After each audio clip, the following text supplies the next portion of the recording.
Do you sometimes audit your life and feel what happened to all my plans?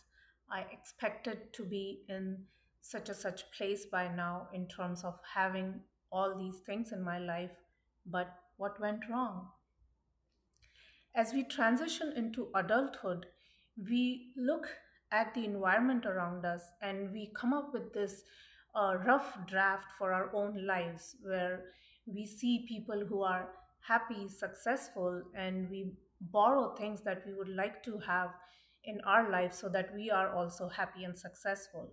We look at media personalities, we look at movie and TV characters and draw our inspiration from them. And so we have this sketch in our heads where we want our life to look a certain way, where we would like to have relationships which are authentic.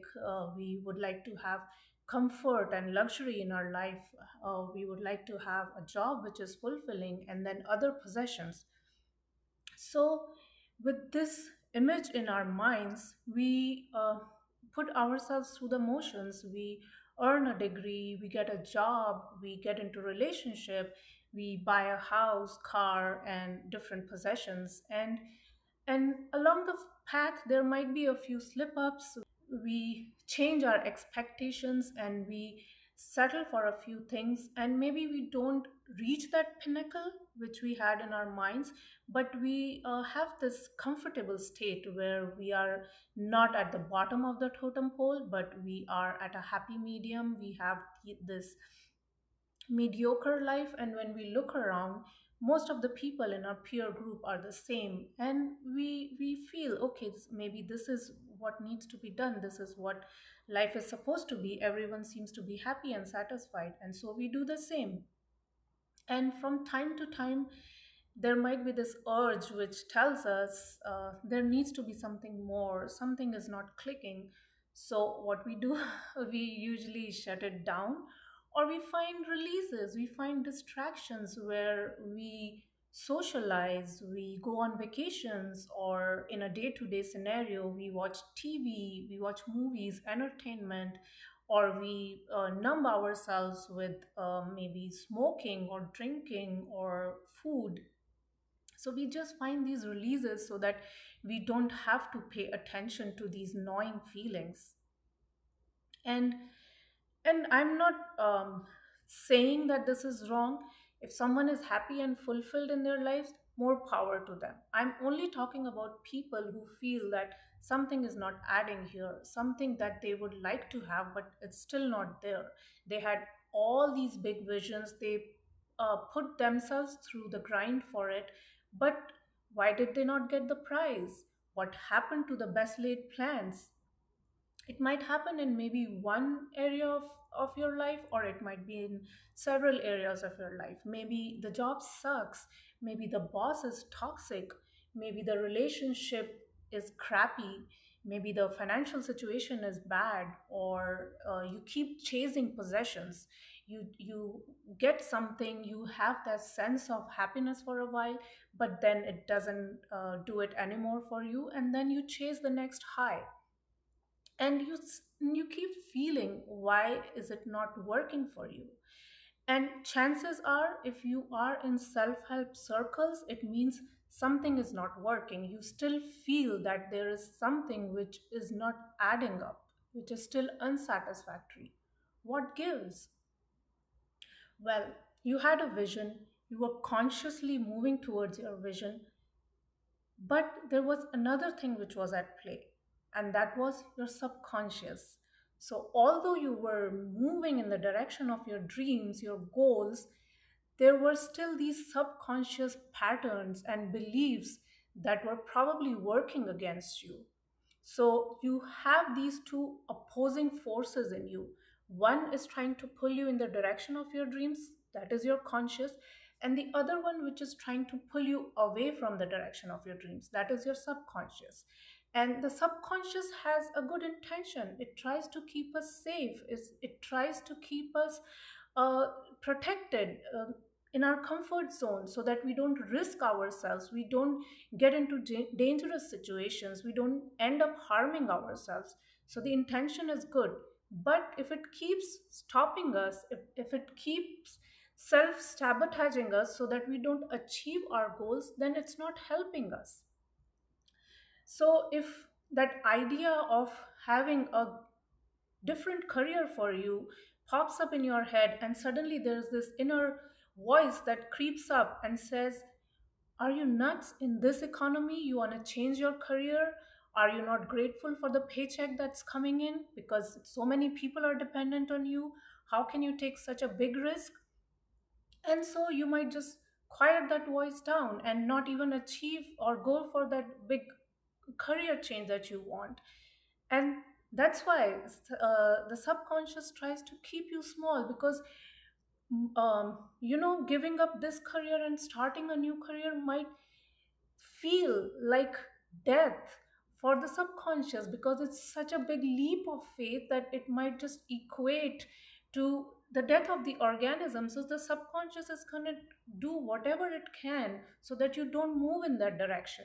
But if you, instead of shutting those feelings down, we look at them consciously and honor the subconscious also, and move in the direction of our dreams, we can still go for our goals. So if the subconscious says, don't go for that big career change because it might be dangerous, we can come up with small strategies. Instead of completely quitting this one and starting the other, we can just take small steps.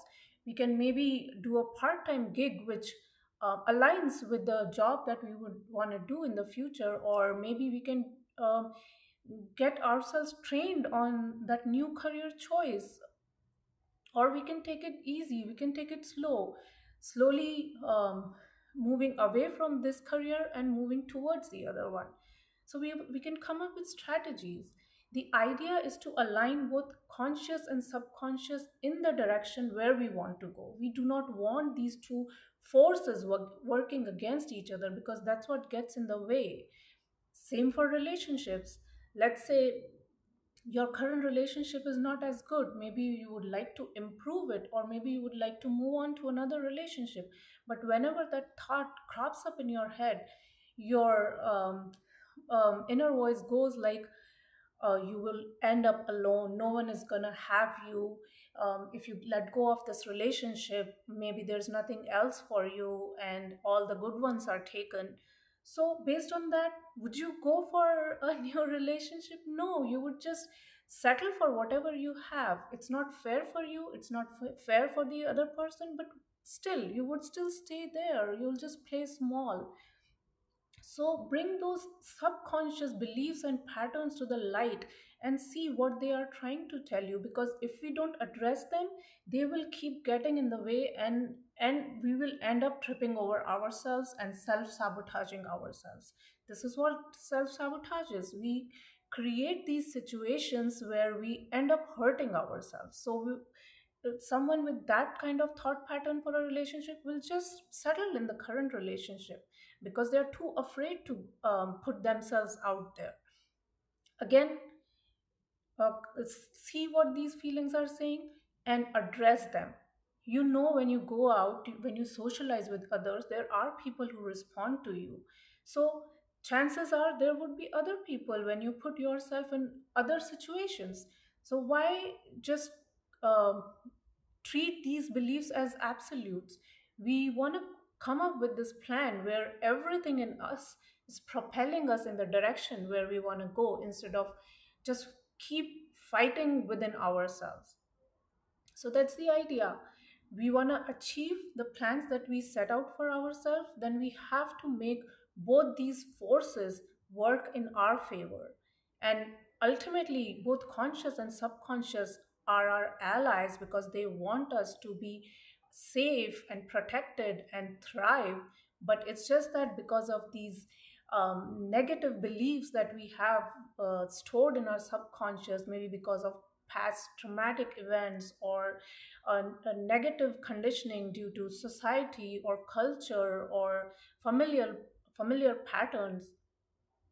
So just look at, audit your life, see what area of life is not fulfilling. And then when you think of the overarching goal that you want to have, what comes up? And those are the subconscious beliefs and patterns. Address them, honor them, and do it at a pace which is not too big for you, but you need to align these two forces in the direction that you want to go. Only then real progress is possible. Otherwise, what will happen is we will want to achieve that goal, but because of these limiting beliefs, we'll keep settling for this happy medium, we'll just keep settling for mediocrity. And that is not fulfilling. That inner voice will keep coming up and keep gnawing at you on why life does not work, why does it not look like how it could have been. So audit it for yourself, see what area of your life you want to change, address these subconscious beliefs, and come up with a game plan that propels you in the direction of your dreams. Good luck.